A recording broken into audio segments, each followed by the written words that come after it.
Student welcome to my channel. Now आज मैं आपको बताने वाला हूं कि क्लास 12th के बच्चे डिलीटेड पोर्शन में से चैप्टर सॉल्यूशन को किस तरह से करेंगे तैयार। सॉल्यूशन चैप्टर में बच्चों को बहुत डर बना रहता है, हमेशा उनको लगता है कि बहुत बड़ा चैप्टर है, कई तरह के कंसेप्ट हैं, लेकिन मजे की बात यह है कि जो मुश्किल न्यूमेरिकल हुआ करते थे वो डिलीटेड हो चुके हैं। अब इसमें कैसे तैयार करना है पहले मैं आपको टॉपिक बता रहा हूं और फिर इसी वीडियो में आगे उसको एक्सप्लेन करेंगे कि आपको किस तरह से उस चैप्टर को तैयार करना है। सबसे पहले आप यहां पर मोलैरिटी कंसंट्रेशन में ध्यान रखिएगा। मोलैरिटी को, मोलैलिटी को, पीपीएम कंसंट्रेशन, मोल फ्रैक्शन, ये तैयार करना है। Relation between mole fraction and molality, molarity and molality, ये आप सबसे पहले तैयार करेंगे। ये मैं एक्सप्लेन करूंगा आगे। रोल्स लॉ को आपने तैयार करना है, रोल्स लॉ को एक्सप्लेन करना है। आइडियल और नॉन आइडियल सॉल्यूशन के एग्जाम्पल आपको तैयार करने हैं। जियोट्रॉप किसे कहते हैं, एजियोट्रॉप किसे कहते हैं, ये तैयार करना है। और कॉलिगेटिव प्रॉपर्टी के अंदर मजे की बात है 4 कॉलिगेटिव प्रॉपर्टी हैं, लेकिन मोस्ट एक्सपेक्टेड जो हैं वो आपके पास elevation in boiling point, depression, freezing point, osmotic pressure. Relative lowering of vapour pressure तो ऑलरेडी रोल्स लॉ के साथ कवर हो जाएगा, तो आपको mainly depression, freezing point, osmotic pressure के ऊपर ध्यान देना है। एबनॉर्मल मॉलिक्यूलर मास और वांट ऑफ फैक्टर्स से रिलेटेड क्वेश्चंस अब आपके सिलेबस में डिलीटेड हैं, तो जिनसे आपको डर लगा करता था अब उसकी जरूरत नहीं है, वो तो बहुत आसानी से अब आपके हो जाएंगे चैप्टर। तो ध्यान रखिए, अब मैं एक्सप्लेन करने वाला हूं हर एक टॉपिक को। इस वीडियो को ही अच्छे से देख लीजिएगा, अपने दोस्तों के साथ शेयर कीजिएगा, क्योंकि इतना सा पोर्शन तैयार करने से ये पूरा चैप्टर हो जाएगा आपके एग्जाम के लिए तैयार। चैप्टर सॉल्यूशन से बच्चे अक्सर घबराते हैं, उनको ये बड़ा चैप्टर लगता है और इस वजह से वो इसको कई बार छोड़ भी देते हैं। हमारे सिलेबस में लास्ट ईयर तक सॉलिड स्टेट भी आया करता था, उसमें से न्यूमेरिकल भी आते थे। अब सॉलिड स्टेट तो है नहीं, सॉल्यूशन के अंदर से न्यूमेरिकल आएंगे और आप इसको बिल्कुल स्किप नहीं करेंगे, क्योंकि जो जो न्यूमेरिकल मैं बता दूंगा या जो जो आपको मैं यहाँ टॉपिक बता दूंगा आप उसी तरह से तैयारी करेंगे। ध्यान रखिए, सॉल्यूशन में आपके पास बहुत सारी कंसंट्रेशन टर्म होती हैं। अगर हम बुक के विद रिस्पेक्ट देखें तो परसेंटेज कंसंट्रेशन से लेके strength, molarity, molality, normality, demality, PPM, PPB, बहुत सारी कंसंट्रेशन होती हैं, सारी आपके काम की नहीं। आपको सबसे पहले मोलैरिटी पे ध्यान रखना है। मोलैरिटी की यूनिट मोल पर लीटर याद रखनी है और मोलैरिटी का formula wait of solute, molecular mass of solute, volume of solution into 1000 याद रखना है। अगर आपके पास मोलैरिटी आ गई है तो आप मोलैरिटी से नॉर्मेलिटी निकाल सकते हैं। Normality is equal to acidity और basicity into molarity. No doubt normality का इस्तेमाल इस चैप्टर में रेयर होता है, लेकिन नेक्स्ट चैप्टर इलेक्ट्रोकेमिस्ट्री के अंदर नॉर्मेलिटी का इस्तेमाल ज़रूर होता है। तो आपको यहीं से आदत डाल लेनी है कि एसिडिटी और बेसिसिटी इनटू मोलैरिटी। कुछ एसिड की एसिडिटी और बेसिसिटी मैंने लिखी हुई है, HCl, HNO3, acetic acid, H3BO3, इन सभी की बेसिसिटी 1 होती है। आपका ऑक्जेलिक एसिड है, H3PO4 है, H2SO4 है, इनकी बेसिसिटी 2 होती है, H3PO4 की 3। ये डायरेक्ट भी बात याद रखोगे, बहुत मदद मिलेगी आपको। मोलैलिटी, मोलैलिटी आपको अगला टॉपिक याद रखना है। मोलैलिटी की यूनिट मोल पर किलोग्राम और ये होता है wait of solute, molecular mass of solute, weight of solvent into 1000। इस तरह से मोलैलिटी का फार्मूला। कॉलिगेटिव प्रॉपर्टी के अंदर मेनली मोलैलिटी का इस्तेमाल होगा, delta TB, delta TF molality का इस्तेमाल होगा। आपने मोलैलिटी का फार्मूला रटना है, इसके बेसिस पे 1-2 क्वेश्चन ज़रूर सॉल्व करने हैं। फिर आता है mole fraction of solute. Mole fraction of solute का फार्मूला हो गया number of mole of solute divide by number of mole of solute plus number of mole of solvent. और इसी तरह से मोल फ्रैक्शन ऑफ सॉल्वेंट अगर आपको निकालना है 1 minus mole fraction of solute. इस तरह से आप सॉल्वेंट के मोल फ्रैक्शन को बता सकते हैं। तो सॉल्यूट का मोल फ्रैक्शन निकाल सकते हैं आप, सॉल्वेंट का मोल फ्रैक्शन निकाल सकते हैं। तो ये जो मैंने आपको टर्म बताई हैं, इन टर्म्स को अच्छे से रट लो। इनके अलावा कुछ करो ना करो, लेकिन इन टर्म्स को अच्छे से रट लो। मोलैरिटी क्या है, मोलैलिटी क्या है, नॉर्मेलिटी क्या है, मोल फ्रैक्शन क्या है। यहीं पर एक डेफिनेशन और मैं अलग से कहूँगा जो आपको रट लेनी चाहिए, और वो है डिमैलिटी। डिमैलिटी याद रखिएगा, मेरे पॉइंट्स को नोट डाउन भी करते जाइएगा। डिमैलिटी याद है क्या होती है डिमैलिटी? मोलैरिटी एट 0 डिग्री, यानी किसी भी सॉल्यूशन की मोलैरिटी को अगर आप 0 डिग्री सेंटीग्रेड पे लेते हैं तो उसको डिमैलिटी कहते हैं। कंसंट्रेशन का एंटायर टॉपिक यहाँ पर खत्म। आपके प्रैक्टिस के लिए हमने एक न्यूमेरिकल दिया है, 20 ग्राम NaOH, 90 gram water, density solution की ये है। आपको molality, molarity, normality, mole fraction बताना है। यानी आपको वेट ऑफ सॉल्यूट दिया गया है, वेट ऑफ सॉल्वेंट दिया गया है, वेट ऑफ सॉल्यूशन दिया गया है। डेंसिटी है तो डेंसिटी से आप वॉल्यूम निकाल सकते हैं। इस न्यूमेरिकल को आपने ट्राई करना है और फार्मूले मैंने ऊपर दे ही दिए हैं और ये हैं इनके आंसर। मोलैलिटी आनी चाहिए, मोलैरिटी आनी चाहिए, नॉर्मेलिटी, मोल फ्रैक्शन आने चाहिए, क्योंकि आपके पास सभी वैल्यूज हैं, वेट, वॉल्यूम, सारी चीज़ें। बस इनको आप इस फार्मूले में वैल्यू को पुट करके देखेंगे, वेट ऑफ सॉल्यूट एटसेट्रा, और आपके जवाब बहुत आसानी से आएंगे। कोई प्रॉब्लम आए कमेंट सेक्शन में पूछिएगा, वहाँ पर मैं आपको जवाब दूंगा। लेकिन प्रैक्टिस करेंगे ना, साथ साथ बात बनेगी। अगर हम ये सोचते रहेंगे कि भाई अपने आप चीज़ें, नहीं, प्रैक्टिस करनी है। अगर आप में से कोई बच्चा चाहता है एग्ज़ाम को टॉप करना, क्लियर करना, वक्त है अभी आपके पास। हम वक्त को कभी मना नहीं करते कि अब समय नहीं है। आपने साल भर कुछ नहीं किया, कोई समस्या नहीं। अब अगर कुछ नहीं किया तो उसका कोई इलाज नहीं। अब करना है काम। अब आपको जो जो बातें बता रहा हूँ वो काम करना है। अगली चीज, non volatile solute. Non volatile solute का मतलब एक ऐसा सॉल्यूट जो वेपर में नहीं बदलता। जो वेपर में नहीं बदलता उसको नॉन वोलेटाइल सॉल्यूट कहते हैं। जो वेपर में नहीं बदलता, solute does not form vapour. ये एग्जाम्पल याद रखना। कितने सारे सॉल्यूट हैं, मैं सिलेक्टेड सेट एग्जाम्पल कह रहा हूं कि इन एग्जाम्पल को, सेट एग्जाम्पल को याद रखो, कोई समस्या नहीं। Sucrose, glucose, urea, NaCl, KCl, K2SO4, बाकी एग्जाम्पल को छोड़ दो, कोई ज़रूरत नहीं है, डायरेक्ट इतने को करो। अब यहाँ पर आप देखो, ये प्योर वाटर है, प्योर वाटर है। पानी पूरे के पूरे सरफेस से इवेपोरेट हो सकता है, ज़्यादा वेपर बनेंगे, ज़्यादा वेपर प्रेशर होगा प्योर वाटर में। आपने मिला दिया non volatile solute. Non volatile solute मिलाने से क्या हुआ, नॉन वोलेटाइल सॉल्यूट सरफेस पे आ गए, सरफेस को कवर कर लिया, इवेपोरेशन के लिए इलाका बहुत कम बचा, वेपर प्रेशर कम होगा। तो मैं कहूँगा अगर नॉन वोलेटाइल सॉल्यूट हम मिलाते हैं तो वेपर प्रेशर कम हो जाता है, वेपर प्रेशर कम हो जाता है। So concentration of non volatile solute is inversely proportional to vapour pressure, inversely proportional to vapour pressure, and vapour pressure is inversely proportional to boiling point, boiling point is inversely proportional to freezing point. तो मैंने यहां पर एक short में एक चीज तैयार कर दी है, देखना, जितना नॉन वोलेटाइल सॉल्यूट ज्यादा होगा उतना वेपर प्रेशर कम होगा, बॉइलिंग पॉइंट ज्यादा होगा, फ्रीजिंग पॉइंट कम होगा, ऑस्मोटिक प्रेशर ज्यादा होगा। याद है कॉलिगेटिव प्रॉपर्टी इस चैप्टर में इस्तेमाल होती हैं। कितनी होती है कॉलिगेटिव प्रॉपर्टी, जल्दी बताओ? 4। पहली कौन सी? Relative lowering of vapour pressure, हो गया ना, lowering of vapour pressure. Elevation in boiling point directly proportional to boiling point, यानी ये बढ़ेगा तो बॉइलिंग पॉइंट बढ़ेगा। डिप्रेशन इन फ्रीजिंग पॉइंट, यानी फ्रीजिंग पॉइंट ये बढ़ेगा तो फ्रीजिंग पॉइंट कम होगा। Increase in osmotic pressure, osmotic pressure बढ़ेगा। तो बहुत स्मार्टली आगे बढ़ना, जैसे दुनिया चलती है वैसे नहीं चलना, स्मार्टली आगे बढ़ना। आप समझ सकते हो, ये कॉलिगेटिव प्रॉपर्टी का मैंने एक शॉर्टकट यहीं पर आपको बता दिया कि नॉन वोलेटाइल सॉल्यूट बढ़ेगा तो vapour pressure, boiling point, freezing point, osmotic pressure यहाँ रहेगा। अब आपसे इस तरह के क्वेश्चन पूछे जाते हैं कि भाई 1 मोलर NaCl, 2 मोलर NaCl, बताओ कहाँ पे बॉइलिंग पॉइंट ज़्यादा है, फ्रीजिंग पॉइंट ज़्यादा है, ऑस्मोटिक प्रेशर ज़्यादा है। अभी मैंने आपको क्या बताया कि भाई कंसंट्रेशन अगर ज़्यादा होगी तो बॉइलिंग पॉइंट ज़्यादा होगा, फ्रीजिंग पॉइंट कम होगा, वेपर प्रेशर कम होगा। अब आपके पास है 1 मोलर, आपके पास है 2 मोलर, कंसंट्रेशन किसकी ज़्यादा है? 2 मोलर की। तो जिसकी कंसंट्रेशन ज़्यादा होगी उसका बॉइलिंग पॉइंट ज़्यादा होगा। कंसंट्रेशन 2 मोलर की ज़्यादा है तो बॉइलिंग पॉइंट भी किसका ज़्यादा? 2 molar. Freezing point is inversely proportional to vapour pressure, inversely proportional to concentration of non volatile. जिसकी कंसंट्रेशन कम उसका फ्रीजिंग पॉइंट ज़्यादा, कंसंट्रेशन कम इसकी तो फ्रीजिंग पॉइंट इसका ज़्यादा। ऑस्मोटिक प्रेशर डायरेक्टली प्रोपोर्शनल, जिसकी कंसंट्रेशन ज़्यादा उसका ऑस्मोटिक प्रेशर ज़्यादा, ये ऑस्मोटिक प्रेशर यहाँ पर ज़्यादा हो गया। ये हमने सीख लिया। आपसे क्वेश्चन पूछते हैं किसका मेल्टिंग बॉइलिंग पॉइंट ज़्यादा है? वेरी इंपॉर्टेंट क्वेश्चन, बोर्ड में कई बार आ चुका है, आपके स्कूल लेवल एग्जाम में भी आता है, प्री बोर्ड में भी आता है। बहुत इंपॉर्टेंट क्वेश्चन है कि 1 मोलर NaCl, 1 मोलर ग्लूकोज, किसका बॉइलिंग पॉइंट ज़्यादा है? क्या करेंगे आप?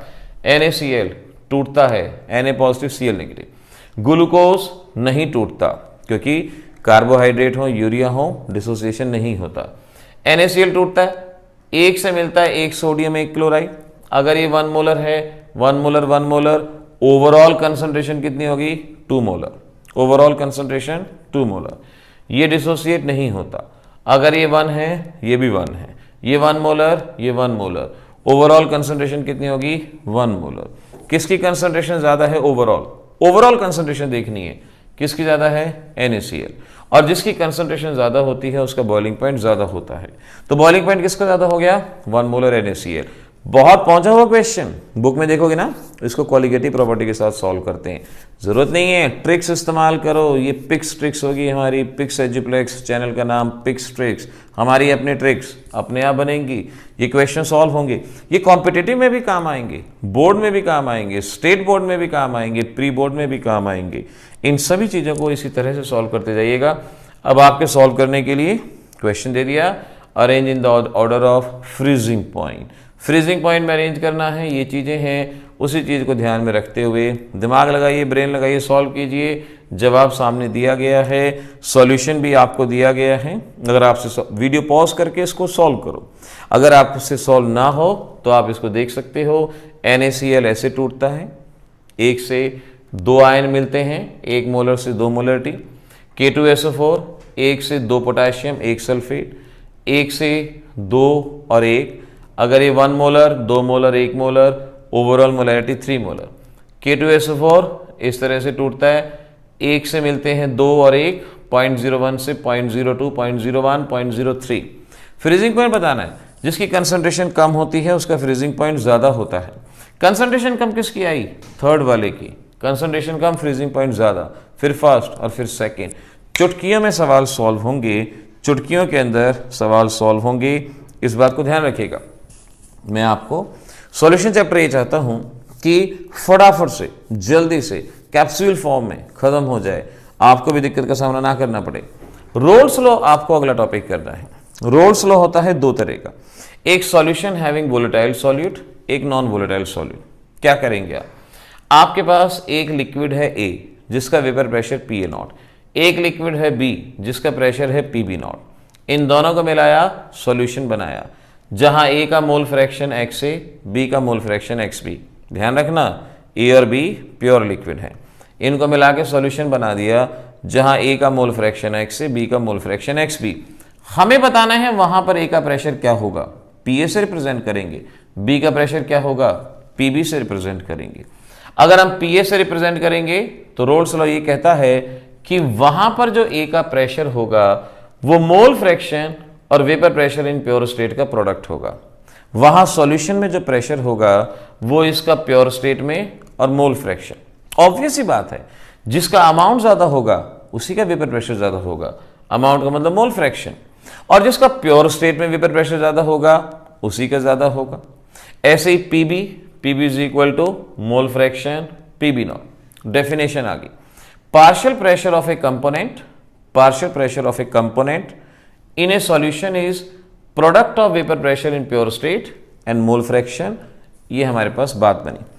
तो मैं यहां से अपने इस एक्सप्रेशन तक पहुंच सकता हूं, partial pressure directly proportional to mole fraction. इस पॉइंट को याद रखो। अब देखो ये ग्राफ, इस ग्राफ में यहां है सिर्फ और सिर्फ A, B नहीं है, इनिशियली इसको भूल जाओ, यहां सिर्फ और सिर्फ A है। अगर सिर्फ और सिर्फ A है तो जो भी प्रेशर होगा किसका होगा, A का होगा, जो भी प्रेशर होगा A का होगा। यहां से यहां तक जाएंगे, A का अमाउंट डिक्रीज करेंगे। मैं जितने पोर्शन पे कह रहा हूं सिर्फ इतने पोर्शन पे ध्यान दो। A यहां 1 था, डिक्रीज हुआ, PA directly proportional to XA। अगर A का अमाउंट डिक्रीज होगा तो पार्शियल प्रेशर डिक्रीज होगा। यहां सिर्फ B है, अगर सिर्फ B है तो प्रेशर B का होगा। इधर से इधर आएंगे, B का अमाउंट डिक्रीज होगा, अगर B का अमाउंट डिक्रीज होगा तो पार्शियल प्रेशर डिक्रीज होगा, B का प्रेशर डिक्रीज हुआ।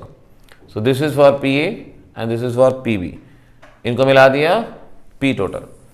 इस तरह का ग्राफ रोल्स के फर्स्ट लॉ के लिए। ऐसे सॉल्यूशन जो इस तरह के ग्राफ को फॉलो करते हैं उन्हें आइडियल सॉल्यूशन कहा जाता है। उन्हें आइडियल सॉल्यूशन के नाम से हम पहचानते हैं। ये कहा हमने। फिर आइसोपेस्टिक सॉल्यूशन, ऐसे सॉल्यूशन जिनका वेपर प्रेशर सेम हो उन्हें आइसोपेस्टिक सॉल्यूशन कहते हैं। देखो मैं बिल्कुल सिर्फ वही चीज करवा रहा हूं जो आपको करनी है, उसके अलावा नहीं। इतनी चीज को करना है इतनी चीज को करना है, ये चीज में से कुछ भी आपको नहीं छोड़ना। रोल्स का दूसरा law, solution having non volatile solute. Solution having non volatile solute, मैंने अभी भी क्या बताया था, अगर नॉन वोलेटाइल सॉल्यूट होगा तो वेपर प्रेशर कम होगा, नॉन वोलेटाइल सॉल्यूट होगा तो वेपर प्रेशर कम होगा, मैंने अभी आपको बताया था। उसी बात को लॉ की फॉर्म में, relative lowering of vapour pressure of a solution having non volatile solute is directly proportional to mole fraction of non volatile solute. मतलब ये है, किसी भी लिक्विड में जितना ज्यादा नॉन वोलेटाइल सॉल्यूट होगा उतना वेपर प्रेशर कम होगा, सीधी सी बात, कॉमन बात। साइंटिस्ट लोगों ने उसको बड़ा चढ़ा के पेश कर दिया, मुश्किल बना दिया। आप याद रखो, किसी भी लिक्विड में जितना नॉन वोलेटाइल सॉल्यूट ज्यादा होगा उतना वेपर प्रेशर कम होगा। PA0 vapour pressure of pure liquid, vapour pressure of solution, vapour pressure of pure liquid, mole fraction, इसे कहते हैं relative lowering of vapour pressure. तो relative lowering of vapour pressure यानी कितना वेपर प्रेशर कम होगा, directly proportional to mole fraction. या बताओगे, सेकेंड लॉ की डेफिनेशन याद रखो, zeotropic mixture, zeotropic mixture, liquid mixture which can be separated by distillation. ऐसे लिक्विड मिक्सचर जिन्हें डिस्टिलेशन के जरिए सेपरेट किया जा सकता है उन्हें हम जियोट्रॉपिक मिक्सचर के नाम से पहचानते हैं। ये था हमारे वीडियो का फर्स्ट पार्ट। सॉल्यूशन में आधा के करीब चैप्टर हमने आपको अभी के अभी तैयार करके बता दिया इस फर्स्ट पार्ट के अंदर, लेकिन आपने भूलना नहीं है, यहाँ तक की प्रैक्टिस करो। नेक्स्ट पार्ट के अंदर हम रिमेनिंग टॉपिक्स को कराएंगे, बताएंगे, लेकिन यहाँ तक के टॉपिक को अच्छे से बना लो, अच्छे से याद कर लो। NCERT के क्वेश्चन भी साथ साथ ट्राई करो। हम देखते हैं नंबर आपके कैसे नहीं आते, नंबर आएंगे, उनको आना पड़ेगा, हम बुलाएंगे, लेकिन बताई गई बातों को अगर आप करेंगे तभी नंबर आएंगे, ध्यान रखिए। तो अभी तक आप जान चुके थे कि सॉल्यूशन के अंदर हमें कितना पोर्शन करना चाहिए था, क्या क्या इंपॉर्टेंट पार्ट था। चैप्टर कहने को तो बहुत बड़े बड़े होते हैं, लेकिन ज़रूरत इस बात की है टारगेटेड पोर्शन हमें किस तरह से याद रहे। और इसीलिए अभी तक हम आपके बता चुके थे कि कंसंट्रेशन में क्या करना है, रोल्स लॉ में क्या करना है, आपको जियोट्रॉपिक मिक्सचर किसे कहते हैं, एजियोट्रॉपिक मिक्सचर किसे कहते हैं, ये भी याद होना चाहिए। क्या याद है आपको जियोट्रॉपिक मिक्सचर? जियोट्रॉपिक मिक्सचर का मतलब ऐसा मिक्सचर जिसे डिस्टिलेशन के जरिए सेपरेट किया जा सकता है, और एजियोट्रॉपिक मिक्सचर जिसे डिस्टिलेशन के जरिए सेपरेट नहीं किया जा सकता। एक इंपॉर्टेंट डेफिनेशन है, गौर करना। दो तरह के होते हैं हमारे पास, आपको याद होगा, एक पॉजिटिव डेविएशन में, एक नेगेटिव डेविएशन में, ये हम पढ़ चुके हैं। चलिए फिलहाल अब आगे की बात करते हैं। कॉलिगेटिव प्रॉपर्टी, कॉलिगेटिव प्रॉपर्टी का दूसरा नाम डेमोक्रेटिव प्रॉपर्टी के नाम से भी इसको हम पहचानते हैं। देखिए जो बताता जा रहा हूँ, बेशक से स्क्रीनशॉट ले लेंगे तो ये आपके पास नोट्स भी आ जाएंगे, और साथ साथ कॉपी में नोट करके करेंगे तो वो और ज़्यादा अच्छा रहेगा। पर्सनलाइज्ड वे में नोट्स भी आपके तैयार रहेंगे। हम ये कहते हैं ऐसी प्रॉपर्टी जो number of non volatile solute के ऊपर डिपेंड करती हैं। नॉन वोलेटाइल सॉल्यूट जैसे glucose, sugar, urea, NaCl, KCl, कि किसी भी लिक्विड में जब आप नॉन वोलेटाइल सॉल्यूट डालते हैं उसके ऊपर जो प्रॉपर्टी डिपेंड करती हैं उसको हम कॉलिगेटिव प्रॉपर्टी के नाम से पहचानते हैं। 4 कॉलिगेटिव प्रॉपर्टी हैं: relative lowering of vapour pressure, elevation in boiling point, depression freezing point, increase in osmotic pressure. सबसे पहले relative lowering of vapour pressure, ये हम ऑलरेडी पढ़ चुके हैं। कहाँ पढ़ा था? रोल्स के सेकंड लॉ में। आपको याद होगा, इस बात को मैंने पहले ही बताया था कि जितना ज़्यादा नॉन वोलेटाइल सॉल्यूट होगा उतना वेपर प्रेशर कम होगा। तो ये प्रॉपर्टी का नाम क्या है? Relative lowering of vapour pressure. उतना बॉइलिंग पॉइंट ज़्यादा होगा तभी दूसरी कॉलिगेटिव प्रॉपर्टी का नाम क्या है? Elevation in boiling point. उतना फ्रीजिंग पॉइंट कम होगा, तीसरी कॉलिगेटिव प्रॉपर्टी का नाम क्या है? Depression freezing point.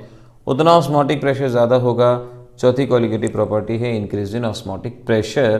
तो बिल्कुल इस एक ही लाइन में सभी कॉलिगेटिव प्रॉपर्टी एक्सप्लेन हो जाती हैं। इनमें इस लिंक को पहचानो, लिंक को याद रखो, तभी एक शॉर्ट में चीज़ें क्लियर हो जाती हैं। अच्छा, ये फार्मूला हमने रोल्स के सेकेंड लॉ में बताया था, PA0 minus PS upon PA0 is equal to XB। क्या क्या मीनिंग थे?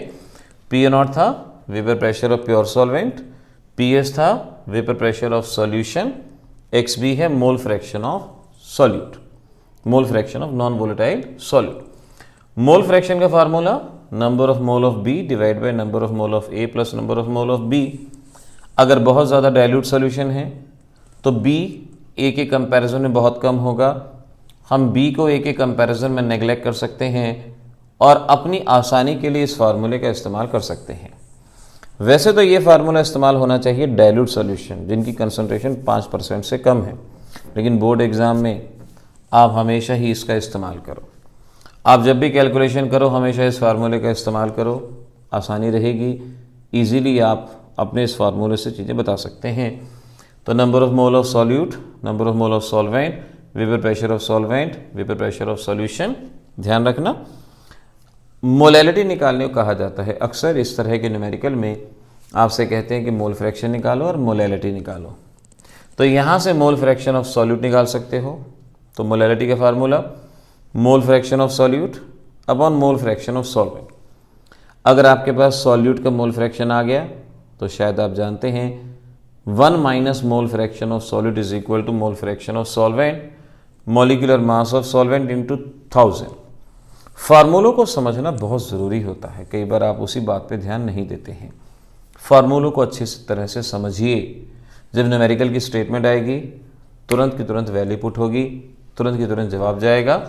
सो we can say molecular mass of solvent. हर फार्मूले में हमेशा मॉलिक्यूलर मास सॉल्यूट का होता है, लेकिन यहाँ पर सॉल्वेंट का molecular mass, mole fraction of solute, mole fraction of solvent, इस तरह से ये बात यहाँ पर सॉल्व होगी, बनेगी। अब फर्दर यहाँ पर आगे बढ़ो। एक न्यूमेरिकल आपको दिया जाता है, find out molarity of a solution when on adding urea vapour pressure is reduced by 40%। Vapour pressure is reduced by 40%। देखो इसका मीनिंग क्या हुआ।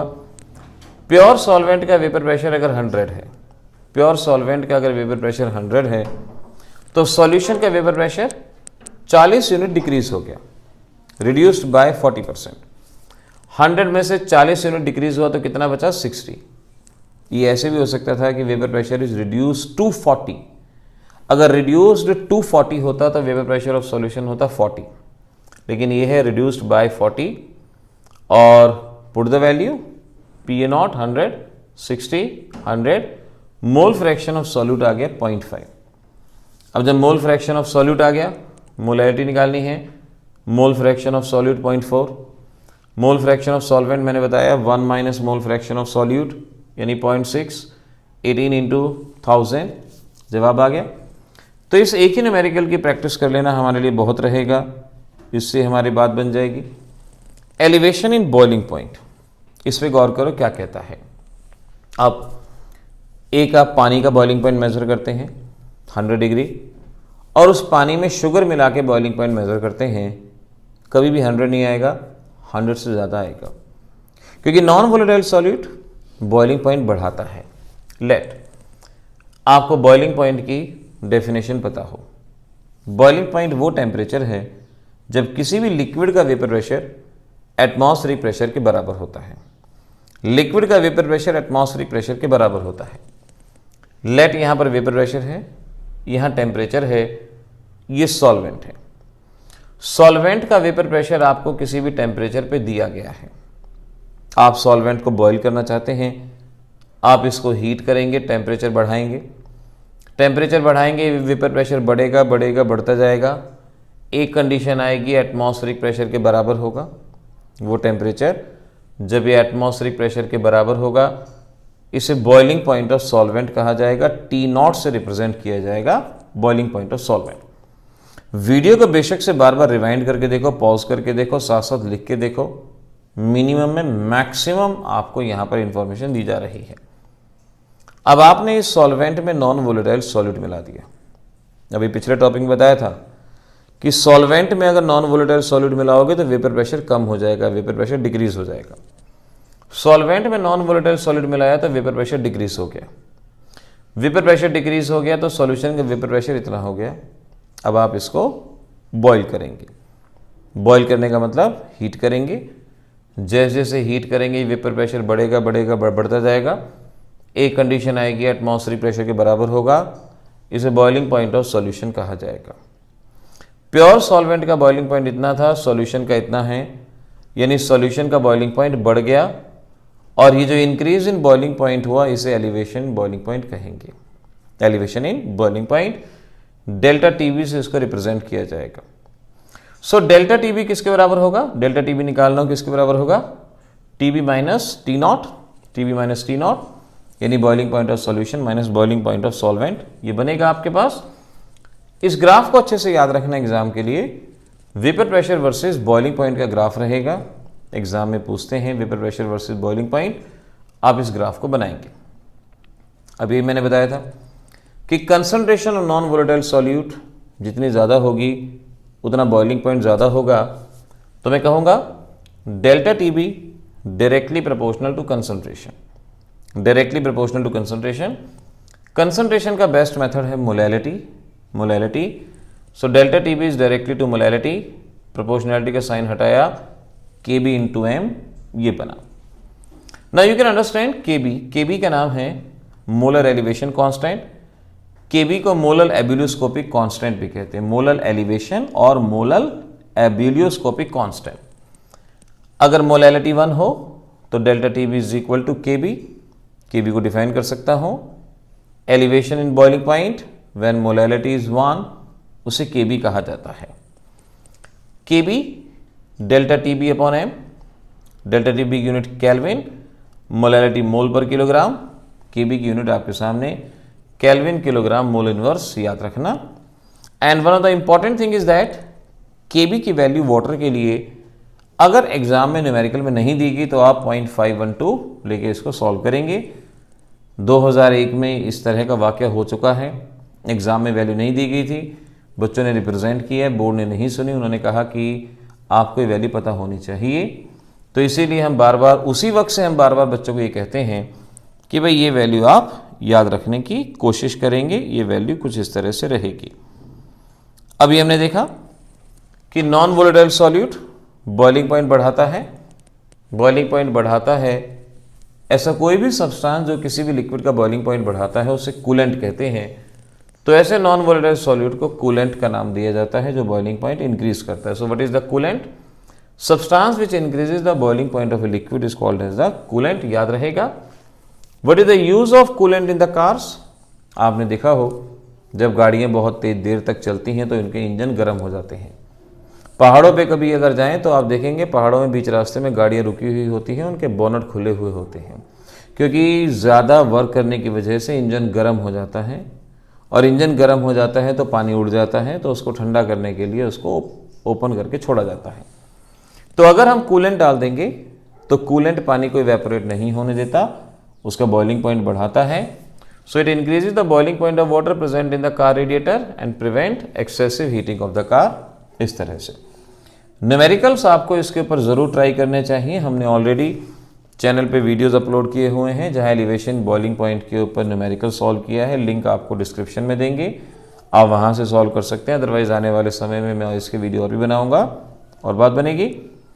अब चलते हैं अगली qualitative property, depression freezing point. आज थ्योरी समझा देते हैं, अगली बार इसके न्यूमेरिकल्स की तरफ बात करेंगे। Depression freezing point, freezing point किसे कहते हैं? वो टेम्परेचर जब कोई लिक्विड फ्रीज होना शुरू होता है उसे फ्रीजिंग पॉइंट के नाम से पहचाना जाता है। वो टेम्परेचर जब लिक्विड फ्रीज होता है, सपोज यहाँ वेपर प्रेशर है, यहाँ पर टेम्परेचर है, ये कोई लिक्विड है, सॉल्वेंट है, सॉल्वेंट लिक्विड स्टेट में है, आपने सॉल्वेंट को ठंडा करना शुरू किया, ठंडा करना शुरू किया, लेट यहाँ पर ये फ्रीज होना शुरू हो गया। जैसे ये फ्रीज होना शुरू हुआ इसे फ्रीजिंग पॉइंट ऑफ सॉल्वेंट कहा गया। आप और ठंडा किया आपने, ये और ज़्यादा सॉलिडिफाई होता चला गया, तो फ्रीजिंग पॉइंट ऑफ सॉल्वेंट हमारे पास गिवन है। अब आपने इस सॉल्वेंट के अंदर नॉन वोलेटाइल सॉल्यूट मिलाया, जैसे ही आपने इसमें नॉन वोलेटाइल सॉल्यूट मिलाया इसका वेपर प्रेशर रिड्यूस हो गया, कम हो गया। बॉइलिंग पॉइंट में भी यही हुआ था, आपने इसको ठंडा किया, लेट यहाँ पर आके इसमें से सॉलिड सेपरेट हुआ। ये प्रैक्टिकल वैल्यू है, ये आप जज नहीं कर सकते कि यहाँ सेपरेट होगा, यहाँ होगा, कहीं भी प्रैक्टिकल वैल्यू। तो यहाँ पर सॉलिड सेपरेट हुआ यानी ये फ्रीज हुआ, इसे फ्रीजिंग पॉइंट ऑफ सॉल्यूशन कहेंगे। सॉल्वेंट का फ्रीजिंग पॉइंट इतना था, सॉल्यूशन का इतना है, यानी सॉल्यूशन का फ्रीजिंग पॉइंट कम हो गया।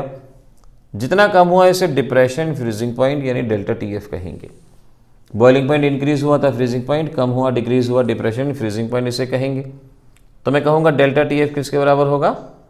T0 minus TF, T0 minus TF delta TF। T0 freezing point of solvent, TF freezing point of solution. अब जितना ज़्यादा नॉन वोलेटाइल सॉलिड मिलाएंगे उतना फ्रीजिंग पॉइंट कम होगा। So delta TF is directly proportional to concentration. Proportionality का sign हटाएंगे, molality और KF को यहाँ कहते हैं मोलर डिप्रेशन कांस्टेंट या cryoscopic constant. Elevation boiling point में था KB, जिसका नाम था molar elevation constant, ebullioscopic constant, और ये है मोलर डिप्रेशन कांस्टेंट और क्रायोस्कोपिक कांस्टेंट इसको कहा गया। यूनिट जैसे KB में भी आपको बताई थी, केल्विन किलोग्राम पर मोल। वाटर के लिए KF की वैल्यू रटनी है 1.86, ये वैल्यू आपको याद रखनी है। जब आप न्यूमेरिकल सॉल्व करेंगे तो delta TF T0 minus TF, delta TF KF into M, molality की वैल्यू पुट कर दी, weight of solute, molecular mass of solute, weight of solvent. इस तरह से इन 3 फार्मूले से इसके सभी न्यूमेरिकल सॉल्व हो जाएंगे। न्यूमेरिकल का लिंक हम डिस्क्रिप्शन में भी देंगे और अदरवाइज आपको आने वाले समय में ये सॉल्व करके बताएंगे क्या होगा, कैसे होगा। इस तरह से हमारी ये प्रॉपर्टी थी जिसको हमने डिप्रेशन फ्रीजिंग पॉइंट कहा। तो non volatile solute freezing point को डिप्रेस करता है, डिक्रीज करता है। ऐसे नॉन वोलेटाइल सॉल्यूट को एंटी फ्रीजिंग एजेंट या डी आइसिंग एजेंट कहा जाता है। अब non volatile solute boiling point बढ़ाता है, उसको कूलेंट कहते हैं, और फ्रीजिंग पॉइंट कम करता है, उसको एंटी फ्रीजिंग एजेंट कहा जाता है। तो क्वेश्चन आया, what is the role of ethylene glycol in cars. Ethylene glycol एक नॉन वोलेटाइल सॉल्यूट है और नॉन वोलेटाइल सॉल्यूट कूलेंट की तरह भी एक्ट करता है और एंटी फ्रीजिंग एजेंट की तरह भी एक्ट करता है। ये हम यहाँ से समझ जाएं, ये इसकी थ्योरी अच्छे से याद हो जाएगी। आपसे पूछते हैं पहाड़ों पे बर्फ़ पड़ती है, बर्फ़ को हटाने के लिए अमोनियम क्लोराइड का इस्तेमाल करते हैं, क्यों करते हैं? Ammonium chloride non volatile solute, depression freezing point, बर्फ़ को मेल्ट कर देता है, डी आइसिंग एजेंट की तरह बिहेव करता है, डी आइसिंग एजेंट की तरह काम करता है। हमारी अगली कॉलिगेटिव प्रॉपर्टी है ऑस्मोसिस या ऑस्मोटिक प्रेशर, लेकिन उससे पहले SPM।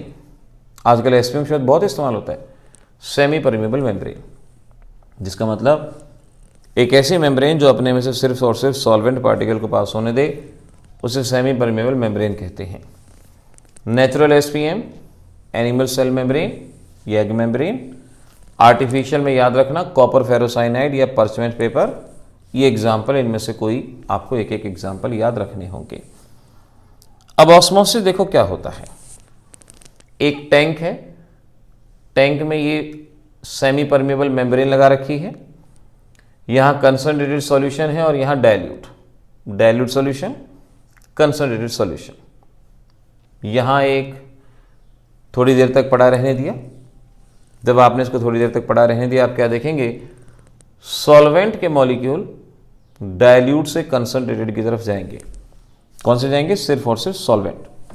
सॉल्वेंट के मॉलिक्यूल डाइल्यूट से कंसंट्रेटेड की तरफ जाएंगे, इसे ऑस्मोसिस कहा जाता है। Flow of solvent molecule from solution of lower concentration to the solution of higher concentration across the semi permeable membrane. Cause क्यों हुआ? कारण due to the presence of difference in concentration, क्योंकि कंसंट्रेशन में फर्क था। और ये सब कुछ अपने आप हुआ, स्पॉन्टेनियस प्रोसेस। आपने कुछ नहीं किया, आपने सॉल्यूशन को छोड़ दिया, अपने आप हुआ, स्पॉन्टेनियस प्रोसेस। जब ये सॉल्वेंट मॉलिक्यूल यहाँ जाएंगे तो इनके जाने की वजह से यहाँ एक प्रेशर डेवलप हो जाएगा, उसे ऑस्मोटिक प्रेशर कहा जाएगा। Pressure develop due to the osmosis is called as the osmotic pressure. ऐसे सॉल्यूशन जिनका ऑस्मोटिक प्रेशर बराबर हो उन्हें आइसोटोनिक सॉल्यूशन कहेंगे या आइसोमेट्रिक सॉल्यूशन कहा जाएगा। ऐसे सॉल्यूशन जिनका ऑस्मोटिक प्रेशर बराबर है, एग्जाम्पल रटना है, 0.91% NaCl is isotonic with blood. इन दो ब्लड का और 0.91% का बराबर होता है ऑस्मोटिक प्रेशर। हाइपोटोनिक जिसका ऑस्मोटिक प्रेशर कम हो, जैसे अगर मैं NaCl 0.091% ले लूँ तो वो ब्लड के कंपैरिजन में हाइपोटोनिक हो गया, उसका ऑस्मोटिक प्रेशर लोअर हो गया। हाइपरटोनिक जिसका ऑस्मोटिक प्रेशर ज़्यादा हो उसको हाइपरटोनिक, जैसे अगर मैंने 9.1% NaCl ले लिया तो वो ब्लड से ज़्यादा ऑस्मोटिक प्रेशर वाला हो गया, हाइपरटोनिक हो गया। Now reverse osmosis. अब देखिए ये डाइल्यूट सॉल्यूशन है, कंसंट्रेटेड, ऑस्मोसिस होना शुरू हुआ, प्रेशर डेवलप हो गया। मैंने यहाँ प्रेशर लगाया, पिस्टन लगा दिए, पिस्टन से प्रेशर लगाया, ऑस्मोटिक प्रेशर से ज़्यादा प्रेशर लगाया, तो जो सॉल्वेंट यहाँ आए थे वो सॉल्वेंट वापस जाना शुरू हो जाते हैं। जो सॉल्वेंट आए थे वो वापस जाना शुरू हो जाते हैं, यानी ऑस्मोसिस का उल्टा क्या कहेंगे? Reverse osmosis. Flow of solvent from a solution of higher concentration to the solution of lower concentration when pressure more than osmotic pressure is applied, इसे रिवर्स ऑस्मोसिस या आरओ प्रोसेस के नाम से पहचानते हैं। यूजेस पूछते हैं, प्यूरिफिकेशन ऑफ वाटर, घरों में आप जानते हैं आरओ सिस्टम पानी को प्यूरिफाई करता है। इम्प्योर वाटर एक तरफ, प्योर वाटर एक तरफ। इम्प्योर वाटर में ऑस्मोटिक प्रेशर से ज़्यादा प्रेशर लगा दिया, प्योर वाटर एक तरफ इकट्ठा हो गया। Desalination of sea water, important mark कर लेना, डीसैलिनेशन ऑफ सी वाटर, इसका मतलब समुद्र के पानी में से सॉल्ट को अलग निकाल लेना। समुद्र का पानी लिया, प्योर वाटर लिया, समुद्र का पानी कंसंट्रेटेड है, यहाँ ऑस्मोटिक प्रेशर से ज़्यादा प्रेशर लगाया, ज़्यादा प्रेशर लगाओगे सारा लिक्विड रिवर्स ऑस्मोसिस के थ्रू बाहर निकल जाएगा, सॉल्ट बचेगा, डीसैलिनेशन ऑफ सी वाटर कहा जाता है। लेट एनिमल सेल, अब सिंपल सी बात बता रहा हूं, ये एनिमल सेल है और इस एनिमल सेल को तीन तरह के सॉल्यूशन में रख रहे हैं। एक सेम कंसंट्रेशन का सॉल्यूशन, एक मोर कंसंट्रेशन का सॉल्यूशन, एक लेस कंसंट्रेशन का सॉल्यूशन। एनिमल सेल अगर सेम कंसंट्रेशन के सॉल्यूशन यानी आइसोटोनिक सॉल्यूशन में है तो कुछ भी नहीं होगा, क्योंकि ऑस्मोसिस तभी होता है जब कंसंट्रेशन का डिफरेंस होता है। यहाँ कंसंट्रेशन का डिफरेंस नहीं है, ऑस्मोसिस नहीं होगा, जैसे सेल ये थी वैसे सेल बनी रहेगी, कुछ भी नहीं होगा। बाहर कंसंट्रेटेड सॉल्यूशन है तो अंदर डाइल्यूट सॉल्यूशन, अंदर डाइल्यूट बाहर कंसंट्रेटेड। जैसे आप अपने हाथ को नमक के पानी में डाल दो, पानी में नमक घोल दो अच्छा सा, उसमें हाथ डाल दो, क्या होता है? अंदर डाइल्यूट सॉल्यूशन है, बाहर कंसंट्रेटेड, अंदर का लिक्विड बाहर चला जाता है, अंदर का लिक्विड बाहर, एक्सोऑस्मोसिस, और ये सेल साइज में श्रिंक कर जाती है। उंगलियां सिकुड़ जाती हैं आपकी, जब आप बहुत देर पानी में नहा लें तो उंगलियां सिकुड़ जाती हैं। पानी में नमक डाल के रख दो, उसमें उंगलियां डाल दो, उंगलियां सिकुड़ जाएंगी, क्यों? Due to the exosmosis. इसे क्रीनेशन के नाम से जानते हैं, इंपॉर्टेंट मार्क कर लेना, इसे क्रीनेशन के नाम से पहचाना जाता है। सेल को रखा डाइल्यूट सॉल्यूशन में, डाइल्यूट सॉल्यूशन, बाहर डाइल्यूट है तो अंदर कंसंट्रेटेड है, डाइल्यूट है कंसंट्रेटेड है, लिक्विड बाहर से अंदर की तरफ जाएगा, बाहर से अंदर की तरफ जाएगा, जिसकी वजह से इसका साइज बढ़ेगा। जैसे होता है ना गुब्बारा, बलून में पानी भरो, बलून का साइज बढ़ता चला जाता है, बाहर से लिक्विड जाएगा, सेल का साइज बढ़ जाएगा, बाहर से लिक्विड का अंदर आना एंडोऑस्मोसिस कहलाया जाता है। सेल का साइज बढ़ेगा, बढ़ता जाएगा, कई बार इतना ज़्यादा, अब किसी बलून में पानी भरते जाओ, साइज बढ़ेगा, और ये भी कंडीशन आ सकती है कि बलून बस्ट हो जाए। बलून अगर बस्ट हो जाए तो उस चीज़ को हीमोलिसिस के नाम से पहचाना जाता है। तो हीमोलिसिस का मतलब हुआ bursting of cell due to excess of endosmosis, इसे हीमोलिसिस के नाम से जानते हैं। Very very important question. इन चारों कॉलिगेटिव प्रॉपर्टी में से सबसे बेस्ट कॉलिगेटिव प्रॉपर्टी पॉलीमर्स का मॉलिक्यूलर मास बताने के लिए कौन सी है? याद रखिएगा, पॉलीमर्स बड़े मॉलिक्यूल होते हैं, हीट करने पे, फ्रीज करने पे टूट जाते हैं। तो सबसे बेस्ट कॉलिगेटिव प्रॉपर्टी है ऑस्मोटिक प्रेशर। इस पॉइंट को, आंसर को लिख लीजिएगा, नोट कर लीजिएगा। Best colligative property is osmotic pressure. Numericals में फार्मूला इस्तेमाल रखेंगे, pi V is equal to NRT. जैसे ideal gas equation P V is equal to NRT, ऐसे pi V is equal to NRT. Pi है osmotic pressure, volume, number of mole, gas constant, यहां इसको solution constant बोल देंगे, temperature. Osmotic pressure atmosphere litre में हो सकता है, एटमॉस्फेयर बार और पास्कल में हो सकता है। अगर ऑस्मोटिक प्रेशर एटमॉस्फेयर में है तो वॉल्यूम लीटर में किलोलीटर में। आर की वैल्यू 0.081, 0.083, 8.314 एटसेट्रा। नंबर ऑफ मोल की जगह मैं लिख सकता हूं वेट अपॉन मॉलिक्यूलर मास, तो हमारा दूसरा फार्मूला ये बन जाएगा। वेट अपॉन वॉल्यूम कंसंट्रेशन होता है तो pi is equal to CRT भी इसको कहा जा सकता है। इन तीन फार्मूलों का इस्तेमाल होगा जब हम इस टाइप के क्वेश्चन को सॉल्व करेंगे। तो ये थे हमारी कॉलिगेटिव प्रॉपर्टी कॉलिगेटिव प्रॉपर्टी के बेसिस पे आने वाले क्वेश्चंस को हम थ्योरी को यहाँ पर अच्छे से जान चुके हैं। न्यूमेरिकल का लिंक हम आपको डिस्क्रिप्शन में देंगे, वहाँ से आप इसके न्यूमेरिकल प्रैक्टिस कर सकते हैं और आगे वाले लेक्चर के अंदर हम इसके न्यूमेरिकल करवाएंगे। मिलेंगे अगली क्लास में।